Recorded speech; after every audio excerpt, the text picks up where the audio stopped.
अस्सलाम वालेकुम, मैं हूं अदील और आप हमारे यूट्यूब चैनल देख रहे हैं नेम उर्दू बाय अदील। आज की इस वीडियो में बात करने वाले हैं हया नाम के बारे में। जानते हैं कि इस नाम का मीनिंग क्या होता है और इस नाम वाली लड़कियां कैसी होती हैं। तो प्लीज़ वीडियो को फुल देखिएगा। अगर आप हमारे चैनल पर नए हैं तो सबसे पहले चैनल को सब्सक्राइब कर लें और साथ वाले घंटे वाले बटन पर ज़रूर क्लिक करें। हया नाम के मानी बनते हैं सदाकत, शर्म और शर्म के होते हैं। गाइस, अगर हया नाम के तख्लीक ज़बान में बात की जाए तो ये करबी ज़बान का नाम होता है। हया जिन्स लड़की होती है।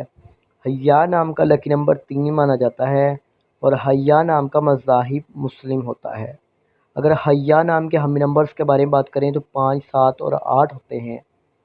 गाइस, हया नाम का बेहतरीन वक़्त 1 PM से लेकर 3 PM तक होता है। और अगर हम बात करें हया नाम के मुवाफ़िक दिन के बारे में तो सोमवार और जुमेरात भी शामिल होता है। अब बात कर लेते हैं कि इस नाम वाली लड़कियां कैसी होती हैं। तो आप गहरी दोस्ती रखने की ख्वाहिशमंद हैं, ताहम आप चाहती हैं कि हर बात का आपको बार बार यकीन दिलाया जाए। अगर हम इस नाम के मुवाफ़िक दाँतों की बात करें तो दाँतों में चांदी शामिल होती है। गाइस, हया नाम के मुवाफ़िक रंग में सफ़ेद, गुलाबी, हल्का सब्ज़ रंग शामिल होता है और इस नाम के मुवाफ़िक पत्थर में मोती और रूबी भी शामिल होता है। उम्मीद करते हैं कि आज की वीडियो आपको ज़रूर पसंद आई होगी। तो थैंक्स फॉर वॉचिंग।